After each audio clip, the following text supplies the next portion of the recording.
शिवाजी महाराजांनी ठरवले की एका किल्लेदाराची परीक्षा घ्यायची आणि त्यांना सांगितले की रोजी उद्या रात्री या आड रानामधून आपण एका किल्लेदाराची परीक्षा घ्यायला जायचंय. त्या किल्ल्याचं नाव आहे सिद्धगड, की ज्या किल्लेदाराची एक कविता आजही लंडनच्या वस्तू संग्रहालयामध्ये इंग्रजीत पाहायला मिळते, पण जी आपल्याकडे नाही, आपल्याकडे नाहीये. आणि दुसऱ्या दिवशी रात्री 100 घोडेस्वार आहेत का मंदिराच्या प्राकारामधून ते बाहेर आलेले आहेत. त्या बाले किल्ल्याच्या खालच्या पटांगणामध्ये दफ्तरखान्याच्या समोर आजही दफ्तरखाना तिथे आहे. राजगड शिवाजी महाराजांची 25 वर्ष राजधानी आहे. आम्ही त्याचा पूर्ण जीर्णोद्धार सावंत साहेब 2025 पर्यंत करणार आहोत. ती सगळी जबाबदारी माझ्याकडे आहे. आम्ही पूर्ण करणार आहोत ती राजधानी. आणि शिवाजी महाराज उभे आणि ते सांगतायत की बालशंभू समोर पश्चिमेच्या बाजूला जो उंच प्रशस्त डोंगर दिसतोय त्याला म्हणतात रायरीचा डोंगर, सांप्रतचा रायगड आहे तो. त्याच्या अलीकडे जो उंच सुळका दिसतोय त्याला म्हणतात लिंगाण्याचा सुळका. बालशंभू आपल्या उजव्या हाताला जो दिसतोय तो प्रशस्त पठाराचा किल्ले कोंडाणा, किल्ले सिंहगड आहे. तुमच्या डाव्या हाताला जो दिसतोय तो सिंहगड, त्याच्या मागच्या बाजूला दिसतोय तो पुरंदर आणि वज्रगड आहे. बालशंभू सह्याद्रीच्या माथ्यावर असणाऱ्या गिरीशिखरांवर असणाऱ्या या दुर्गांच्या सहाय्याने इतकं उंच स्वराज्य निर्माण करा, त्याच्यापेक्षा उंच इमारत्या पृथ्वी तलावर असणार नाही, ते स्वराज्य तुम्ही निर्माण करा. वयाच्या 8व्या वर्षी संभाजीराजांनी सांगितलं. पण हे आठवलं कुठं? त्याच्यासाठी गोष्ट सांगतो. त्याचा शिलालेख आपल्या इकडे गोव्यात आहे, कोंड्याच्या किल्ल्यामध्ये आहे. तो आपण वाचला पाहिजे, काढला पाहिजे, तो म्युझियम मध्ये ठेवला पाहिजे. संभाजीराजांना हे आठवतंय, ते एका वेगळ्या क्षणी आठवतंय. गोव्याची स्वारी, आज वेळ कमी आहे, मोजून 3च मिनिटं मी घेणार आहे, कारण रामदेव बाबा आलेले आहे त्याची मला कल्पना आहे. पण माझी भूमिका अशी आहे की ज्या कामासाठी, ज्या गोष्टीसाठी आपण बोलवलं ते हे सगळे श्रोतृवर्ग, जनता जनार्दन आहे, त्यांना तर सांगेनच, पण राज्यकर्त्यांनी सुद्धा या गोष्टीसाठी थोडा वेळ काढावा. पुढची एकच गोष्ट मी सांगतो, आणखीन थांबतो आणि नंतर आपण करूया. शिवाजी महाराज आज आग्र्याला चालले आहेत. बरोबर 300 माणसं आहेत. औरंगजेबाने औरंगाबादेच्या खजिन्यामधून 1 लाख रुपये नगद शिवाजी महाराजांच्या आग्र्याला येण्यासाठी दिलेले आहेत. शिवाजी महाराज जाणार आहेत कसे? शिवाजी महाराजांनी राजगडाचा पहिला पाली दरवाजा ओलांडलाय, राजगडाचा दुसरा पाली दरवाजा ओलांडलाय. शिवाजी महाराज पाब्यात आलेत, शिवाजी महाराज खंडोबाच्या माळावर आले आहेत, शिवाजी महाराजांनी कात्रची पट्टी ओलांडली आहे, शिवाजी महाराजांनी वडगाव मावळ ओलांडलंय आणि एका गावात आले आहेत. त्या गावाला आपण जरूर भेट द्या. त्या गावाचं नाव आहे खांडस. हे महाराष्ट्रातलं गाव आहे, कोकणातलं गाव आहे. त्या खांडस गावामध्ये शिवाजी महाराज पोचले आहेत. दिवसा प्रवास आणि रात्रीच्या वेळेला पाण्याची जागा बघून मुक्काम, असा शिवाजी महाराजांचा प्रवास आहे. आनंदाने आपण हा कार्यक्रम या ठिकाणी साजरा करणार आहोत. यानंतर म्हणजे अमर आडके यांच्या भाषणाच्या नंतर शिवचरित्र ह्या आधारित मला वाटतं नाट्यप्रवेश असेल किंवा मोनोलॉग असेल आणि बाकी सगळे कार्यक्रम दिवसभर फक्त फर्मागुडीवरती नाही तर गोव्यात पूर्ण 12ही तालुक्यामध्ये वेगवेगळे कार्यक्रम शिवजयंतीच्या निमित्तानं गोवा सरकारच्या इन्फॉर्मेशन डिपार्टमेंटनं आयोजित केलेला आहे. गोविंद गावडे मंत्री यांनी सांगितल्याप्रमाणे शिवाजी महाराजांचे आदर्श मुलांच्या मनामध्ये रुजावे यासाठी सरकारचा कंटिन्युअसली प्रयत्न आहे आणि त्यासाठी सरकार प्रयत्न करत आहोत. हर हर महादेवच्या जयघोषाने ज्या पराक्रमी मावळ्यांच्या बुधामध्ये स्फुरण चढवलं अशा स्वराज्याचा मार्ग प्रशस्त करणाऱ्या छत्रपती शिवाजी महाराजांना मी मानाचा मुद्रा करतो. आपल्या प्रिय भारत मातेच्या अंगावरती चारही बाजूने सुलतनत सत्ताचा थैतनाट करत असताना सर्वांशी टक्कर देत स्वराज्याचा अनमोल रत्न खेचून आणणारा भविष्यातील पेशावर ते तंजेवर ह्या विशाल हिंदवी स्वराज्याची बीजरोपण करणारा तेजस्वी महापुरुष म्हणजे छत्रपती शिवाजी महाराज. त्यांच्या या जयंतीच्या निमित्तानं आपण सगळेजण या ठिकाणी साजरी करण्यासाठी या ठिकाणी आहोत. भूमीवर अधिपत्य गाजवणारे आणि अधिक भूपती जगले जन्माला आले, परंतु करोडांच्या हृदयावरती अधिपत्य गाजवणारे एकच छत्रपती शिवाजी महाराज या भूतलावरती अवतरले. अशा या थोर राजांना आज परत एकदा मी मानवंदना करतो. जगाला युद्धाचे साम्राज्य दर्शन घडवणारे छत्रपती शिवाजी महाराज हे एकमेव राजे होते. छत्रपती शिवाजी महाराजांनी केवळ राज्य केले नाही तर राष्ट्रातील प्रत्येक माणूस सुखी समाधानी राहावा, शेतकरी जगावा आणि त्याचप्रमाणे आया बहिणींनी स्वाभिमानाने जगावं यासाठी जे जे करायला पाहिजे ते छत्रपती शिवाजी महाराजांनी केले. छत्रपती शिवाजी महाराजांनी प्रत्यक्ष कृतीत करून दाखवले आणि हिंदवी स्वराज्याची स्थापना करण्यासाठी जे काही कष्ट करायला पाहिजे ते स्वतःहून आणि बाकी इतरांच्या सहकार्याने केले. महापुरुष तोच होतो जे फक्त स्वप्न बघत नाही तर ती स्वप्न सातत्यात उतरण्यासाठी सातत्याने प्रयत्न करत राहतो. आपण बघतोय की सत्ता, संपत्ती, शस्त्र आणि सैनिक या कशाचीही मुघलांकडे कमी नव्हती, पण अशा वेळी हाती शून्य असताना स्वराज्याचा ध्यास बघणं आणि ते मृगजळ मागे न धावता ते सातत्यात उतरणं यासाठी छत्रपती शिवाजी महाराजांनी सातत्याने प्रयत्न केले. मात्र शिवाजी महाराजांच्या प्रभावी युद्धनीती असेल, महत्वाकांक्षाचे उत्तर शिखर गाठण्यासाठी महाराजांनी सातत्याने प्रयत्न केले आणि राष्ट्र निर्मितीसाठी महाराजांचे प्रयत्न आपल्या सगळ्यांना माहीत आहे. संत सज्जनाचं रक्षण करण्यासाठी, स्वधर्माचं रक्षण करण्यासाठी त्याने हातात तलवार घेतली. 14व्या वर्षी स्वराज्याच्या कामाला सुरुवात केली आणि आपण बघतोय की अवघ्या 44व्या वर्षी त्याने या स्वराज्याची स्थापना केली. परमधर्म सहिष्णुता, प्रजाहित दक्षता आणि अलौकिक चारित्र्य या गुणामुळे छत्रपती शिवाजी महाराजांनी आधुनिक काळातील सर्वश्रेष्ठ राज्यकर्ते ठरतात. शिवाजी महाराजांचे मंदिर जीर्णोद्धाराच्या कामाला त्याने सातत्याने सुरुवात केली. स्वराज्याच्या महत्वाच्या पदावर बसवण्यासाठी एखाद्याला म्हणजे जातीची आणि धर्माची कधीही त्यांनी पाहिला नाही. त्याच्यामध्ये असलेल्या गुण कोणते आहेत हेच त्यांनी बघितले आणि म्हणून तर छत्रपती शिवाजी महाराजांच्या आपण तपशीलमध्ये इब्राहिम खान, दौलत खान यासारख्या शिपायांनाही जे छत्रपती शिवाजी महाराजांनी महत्वाची पदं दिली होती. गेली कित्येक वर्ष गोवा सरकार शिवजयंती या फर्माकुडीच्या टेकडीवरती साजरी करत आहोत. कारण काय असेल आणि जवळजवळ 450 वर्षे उलटून गेली तरीही छत्रपती शिवाजी महाराजांचा जयघोष आमच्या कानावर पडला म्हणजे आमच्या अंगातलं रक्त सळसळत असतं. ते संस्कार, ते विचार आज रुजवण्याचा प्रयत्न होतो को काय हा एक प्रश्नचिन्ह आम्हा तुम्हा सर्वांसमोर आहे. घरासमोरील आज तुळस काढून घरातली माणसं आळशी झालेली आहेत. घरातला भुसा, समोरचा सडा आज घरामध्ये राडा झालेला आहे.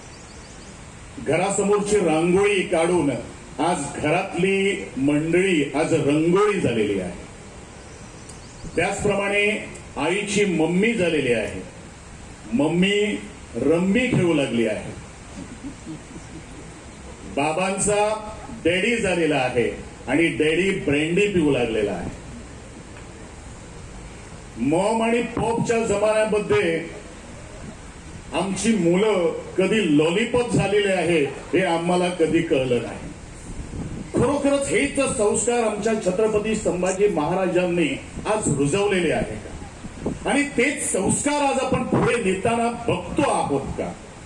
फक्त एका दिवसासाठी छत्रपती शिवाजी महाराजांची जयंती साजरी करून आपण काय मिळवणार आहे हा एक प्रश्न प्रत्येक वडिलांनी, प्रत्येक पालकांनी आज डोळ्यासमोर आणला पाहिजे. छत्रपती जन्माला येत नसता, मग तो छत्रपती शिवाजी असू दे किंवा छत्रपती संभाजी असतात, छत्रपती किंवा शिवाजी घडवावे लागतात आणि त्यासाठी पहिल्यांदा माँसाहेब जिजाऊ आज घडवावी लागत असते.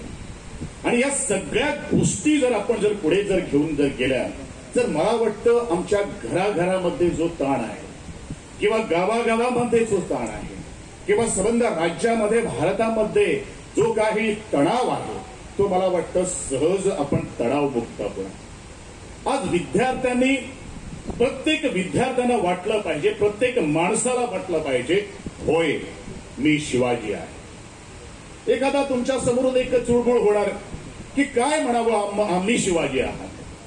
मला वाटतं आज छत्रपती शिवाजी महाराजांना जे 100% आज दिलेलं आहे त्यातला 10% जर आपण आत्मसात करायला जर यशस्वी जर हा कार्यक्रम मोठ्या विभागानं साजरा केला जातो आणि त्याचं श्रेय हे प्रत्येक सरकारात जे मुख्यमंत्री आले त्यांचा जात आहे.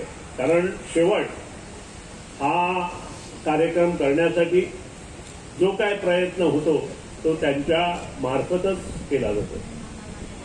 आज तर हा अनोखा कार्यक्रम आहे असं मला वाटतं. कारण काल शिवरात्र होती आणि आज शिवजयंती.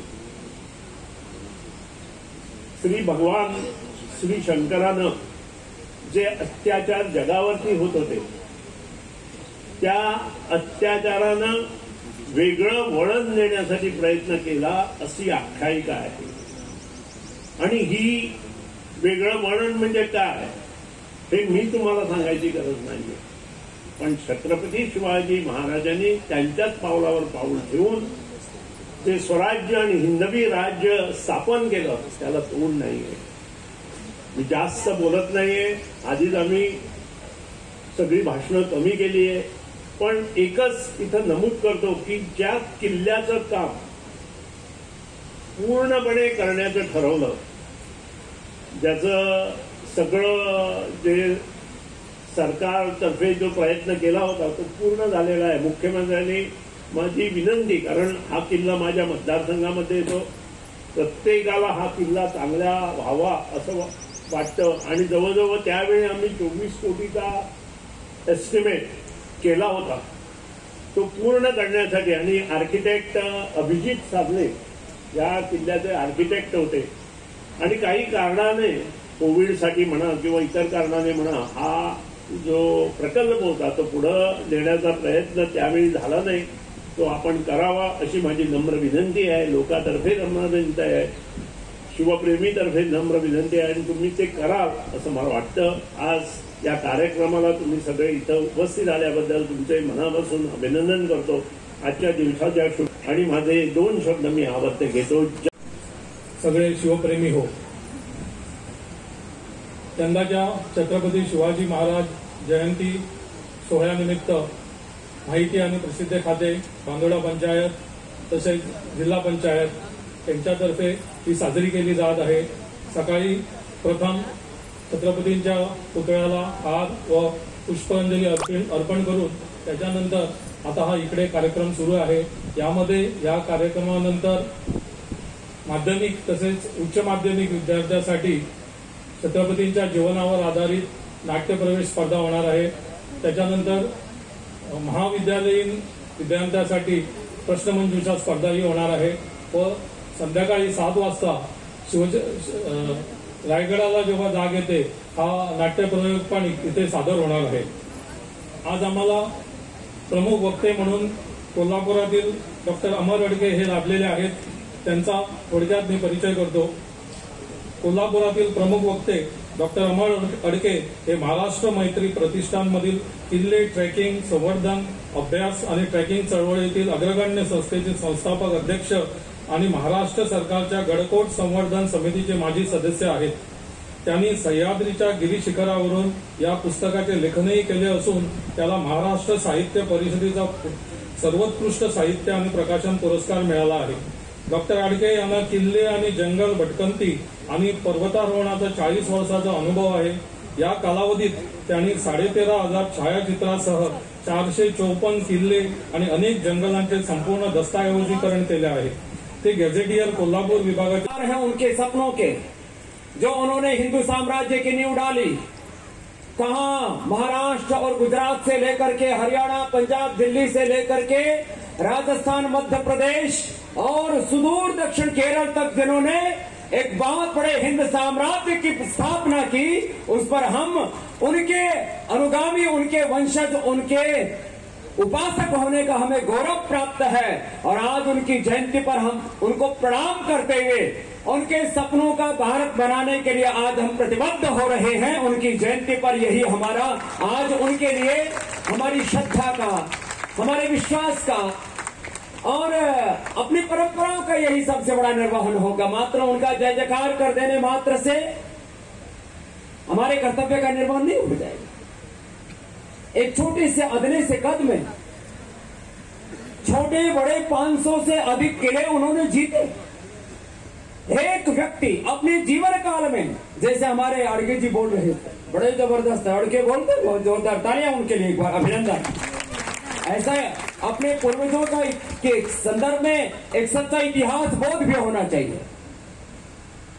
ज्यादातर स्टेट बोर्ड्स और यहाँ तक कि एनसीईआरटी की किताबों में अब तक भी हमें बहुत तरह से बहुत प्रकार का झूठा इतिहास पढ़ाया जाता है, उसमें मुगलों को महिमा मंडित किया जाता है और अपने आदर्शों को कहीं पर उनका चरित्र भंजन किया जाता है। इस परंपरा को भी हमें अब बदलने की जरूरत है।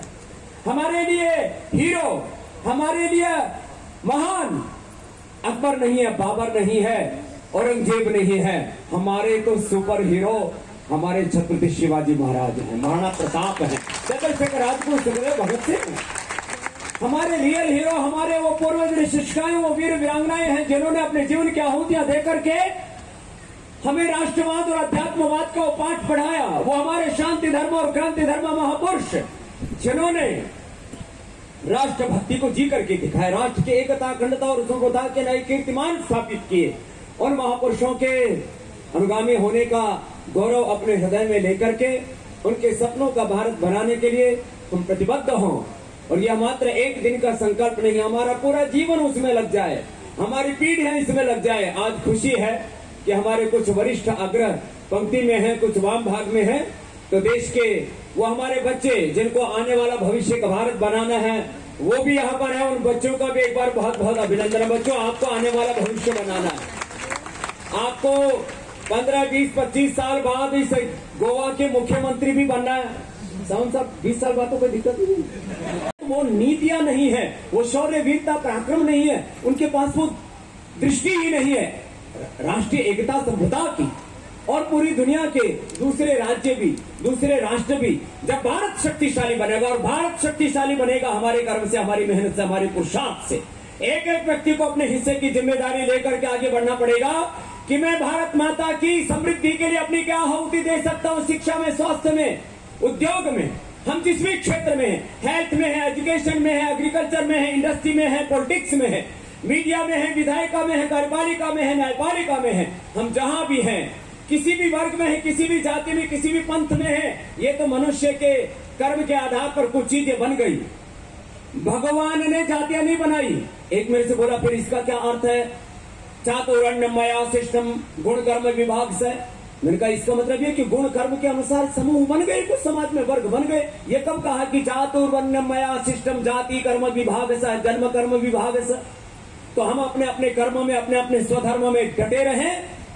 जो अपने आप को ये कहते हैं कि हम मराठी हैं, तो हमारे अड़गे जी ने बहुत अच्छी बात कही कि छत्रपति शिवाजी महाराज मात्र मराठियों के नहीं, वो पूरे राष्ट्र के गौरव हैं, पूरी मानवता के गौरव।